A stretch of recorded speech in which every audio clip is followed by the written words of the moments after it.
Zephyr's rework is amazing. But there are a couple of details that you must know before you go swoop away all your enemies with this unstoppable storm. The thing about Warframe right now is that she can be good without the Helminth system. Her kit is built towards damage, crowd control, and survivability if done the right way. First of all, her tailwind now becomes not just a strong mobility, but also a way to make turbulence better. With this ability, Zephyr can hang in the air for as long as she has energy. The best part is, you gain a 150% critical chance boost with your weapons while airborne. Also, the developer increased the damage of Dive Bomb, which makes it great when paired with Airburst. You can pull targets together, and dive bomb on them. However, I suggest that you only use this strategy against low to mid-level enemies as the damage won't be that great against high-level, especially against those armored units. While I consider Airburst now as a strong pull mechanic, I don't think it would be better compared to Ensnare when it comes to Helminth subsume abilities. It's because the range is not as good as Ensnare. It's great to be paired with Zephyr's Tornado, but Ensnare is on a different level when it comes to grouping targets. Let's skip Turbulence first. There are important details you should know about this ability.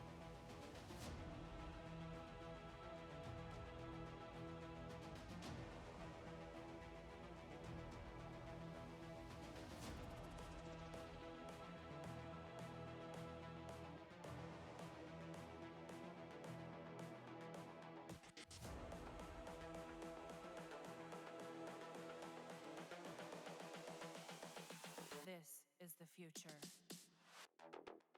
Human error.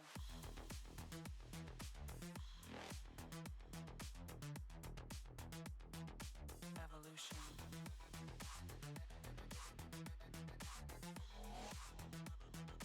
This is the future.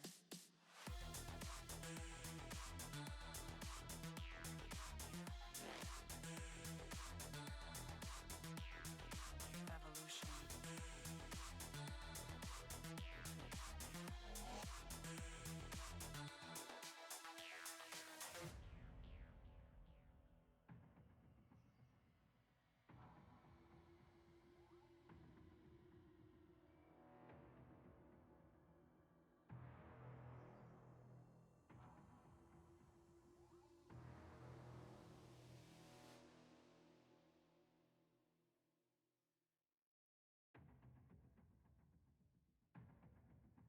Her last ability is also great right now. It has better pull range, and you don't even need Funnel Cloud Augment right now to nuke enemies grouped by tornadoes. You could say that Zephyr has now a complete kit to take on any challenges in the game, and honestly speaking, this is the best rework that they have done to our resident Warframe. Pablo completely understands what this frame needs, and what he did in the rework is give Zephyr an identity, and that is superiority in aerial flight while harnessing the power of the wind. Now let's talk about combo, or how you can have some fun with Zephyr's kit right now. Basically it's all about Tornado, and the rest of her ability complements her final ability. In most cases, I use stationary tornadoes to group enemies. Turbulence keeps me alive while on land or in the air, while I use Tailwind to keep Zephyr airborne and take advantage of the critical chance bonus in weapons. In the case of Airburst, I use its pulling mechanic to pull those enemies that aren't pulled by tornadoes. Airburst somehow has a stronger pull mechanic as it works like Vauban's Vortex that ragdolls a target and pulls them over a specified location. Not only that, both Airburst and tornadoes can group enemies,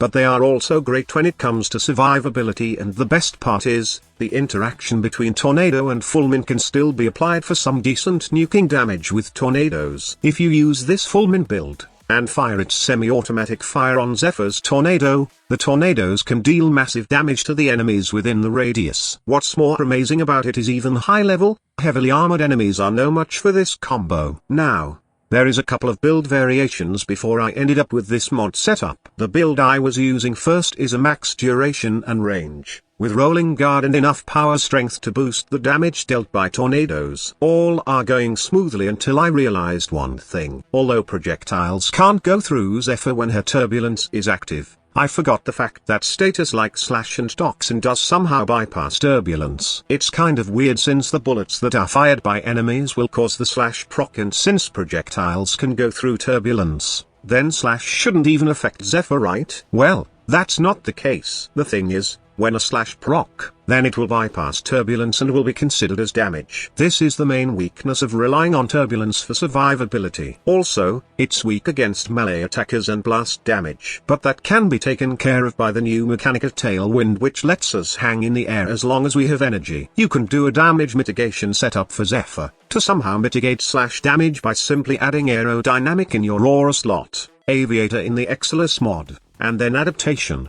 Do remember that slasher now can't bypass our shields, and adaptation does work with our shields. So, it's a good way to counter this effect. However, there are other damage types like the toxin, so you can't simply rely on damage reduction alone. You can use rapid resilience if you can include it in your build, but the best thing to do to prevent these damage types from hitting Zephyr while turbulence is active is by using arcanes like Arcane Deflection. This will resist all slash damage and will keep you safe while you are using turbulence in the air or on land. Arcane resistance is for resisting those toxins proc, by the way. By using arcanes to clear at least 2 of the weaknesses of turbulence, you can min-max your build for high range and even add duration or efficiency if you like. This build is already great, so you can use all of your abilities. But the only problem with this mod setup is that not all players will agree about the mediocre duration on Zephyr's ability. That is why if you don't like the duration, you can simply add narrow-minded in the mix, but you need to tweak your build a bit and add auger reach for more range. Just be careful in using this, as one wrong move, or forgetting to recast turbulence will lead to instant death, especially in high-level missions. Aerodynamic is nice with aviator, but it will not fully guarantee your safety. Think of it as a safety net to somehow tank some damage so you can use rolling guard and cast turbulence. Before we end this video, I would like to answer one question that has been asked to me several times. What's my opinion about the new Zephyr Deluxe skin? To be honest,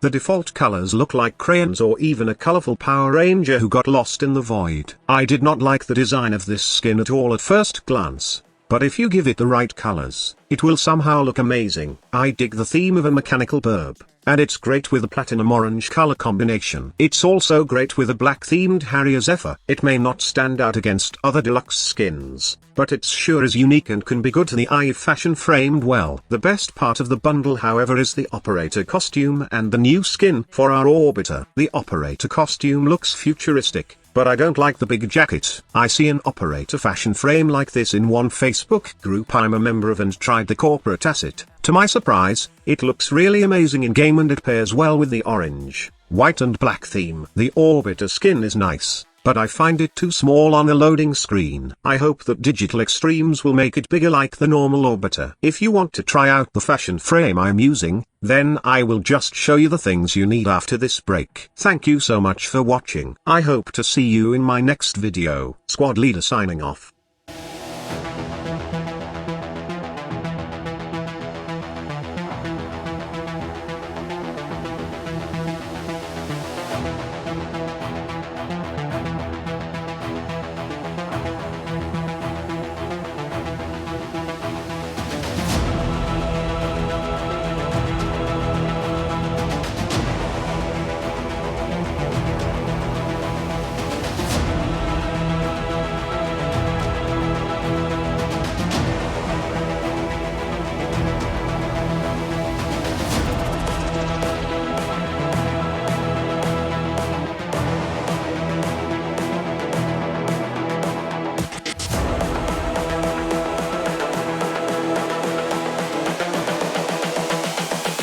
This is the future. Human error.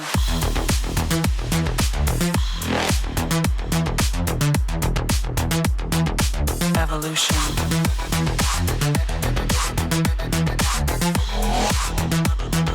This is the future.